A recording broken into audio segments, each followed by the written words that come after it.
Can a former Beatle find happiness on the silver screen? Barbara Howard talked with Paul McCartney about music, movies, and who he really isn't.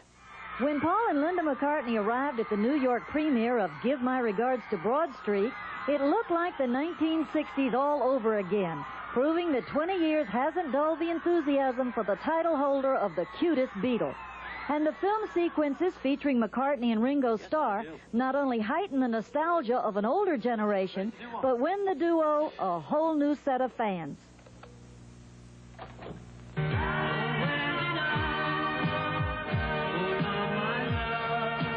With Ringo, it's not really like that for me. You know, it's not really a nostalgia trip. It's a sort of current trip because I've known him and we haven't really spent a lot of time apart.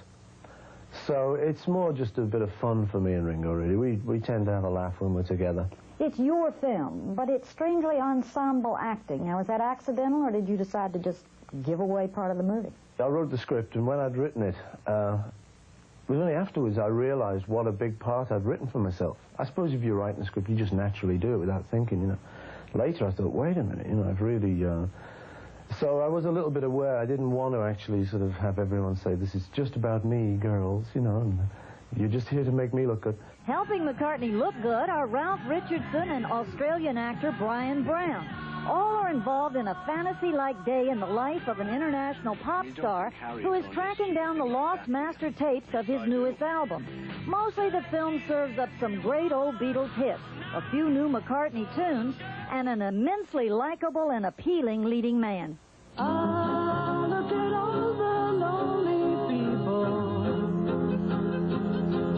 You know, the actual thing itself is not really supposed to be too realistic, because I based it on one, on what people think I'm like. And most people think if you're some kind of a star, that you live a very high life, that you live like the people in Dynasty, at least, you know. And that, you know, everything's absolutely wonderful all the time. Well, you know, I mean, hope to some extent that I got my priorities right. I like to think I've got them somewhere near right. But nowhere near like this fella in the film. He's just too smooth for words. Aside from your albums and doing the film, how does somebody who's as talented as you are, how do you keep from getting artistically bored? How do you keep your enthusiasm? In my mind, it just seems like I'm continuing. I'm doing what I always did, and I always liked it. I think probably one of the things that helps me not get bored is I don't mind risking things. It was about halfway through the film when I suddenly realized, wait a minute, this is kind of actually going to get released. People are going to look at this and they're going to say, is he any good? And are the songs the right ones? And going to be all the questions. I'm too freewheeling to actually think of all those problems till later in the day. I suddenly realized all them the night of the premiere. Oh no, I'm not going. You know, whatever. It's I try and just freewheel through it all like I always have, you know, and just I assume something good will happen somewhere.